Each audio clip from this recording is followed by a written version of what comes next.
Hi guys, for today's vlog, samahan nyo naman kami mag-coins out ng piso wifi dito lang sa Cabanatuan City.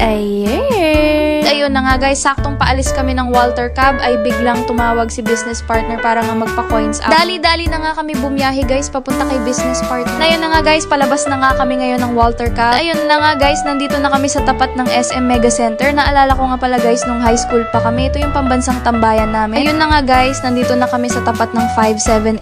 Ito nga pala guys, yung pinakasikat na bilihan ng kung ano-ano dito sa Cabanatuan. At ayun na nga guys, saktong 6 PM kami nakarating dito sa bahay ni business partner. Nagulat nga pala ako guys sa nakita ko nung binuksan ni Boss JJ yung piso wifi ni business partner. 1 week pa nga lang pala to guys, pero full tank na agad. Happy nga guys si business partner dahil may sure na siya na pambayad ng kuryente kahit walang patayan ng aircon. At ayun na nga guys, after namin magbilang, ang naging total nga na laman ng vendo ni business partner ay 5,300 pesos. Kaya dito ka na sa JJ AC Electronics.